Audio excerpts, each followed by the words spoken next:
साथियों अब तुम्हारे हवाले वतन साथियों।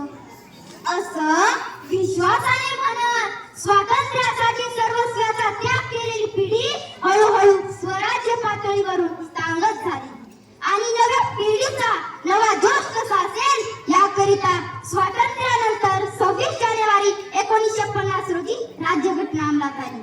आजच्या दिनी माझे गुरुजन, माझ्या शाळेचे मुख्याध्यापक श्री सारंग साळुंखे सर तसेच सर्व शिक्षक वृंद, माझे प्रथम दैवत आद्य गुरु तथा मुख्य मार्गदर्शक माझे वडील आदरणीय मनोजजी पवार। नमस्कार मित्रांनो, मी कुमारी दिव्यानी मनोज पवार। स्वातंत्र्यानंतर 26 जानेवारी 1950 रोजी राज्यघटना अंमलात आली। कारण स्वराज्यानंतर स्वराज्याची स्वप्ने भारतीय जनता पाहू लागली होती। पंडित जवाहरलाल नेहरू, सरदार वल्लभभाई पटेल आणि लाला लजपतराय यांच्या नेतृत्वाखाली भारत सुखाने नांदेल असे दिसू लागले।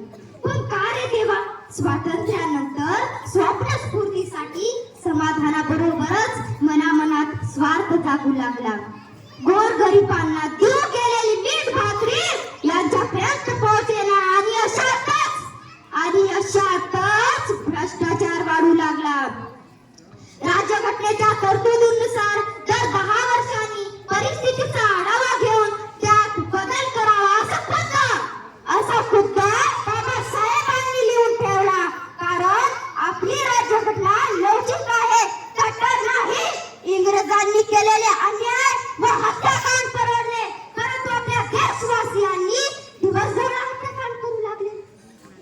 गोध्रा हत्याकांड, अयोध्येतील ताणतणावे, गोध्रा हत्याकांड, भीमा कोरेगाव येथील जातीय दंगल, एमपीएससी यूपीएससी घोळ आणि विद्यार्थ्यांची चेंगराचेंगरी, कोणतेही आदर्श नसलेली एक नवीन जात नव्या पिढीच्या रूपानं हिंदुस्थानात जन्माला आली। स्वार्थ त्यांचा धर्म आहे, भ्रष्टाचार ही त्यांची संस्कृती आणि पैसाच त्याचा धर्म आहे। त्या महापुरुषांनी जीवाचं रान करून संकल्पना पूर्ण केली। लोक सांगतात संविधानाचं महत्व काय, संविधानाचं करायचं काय? अरे संविधानाने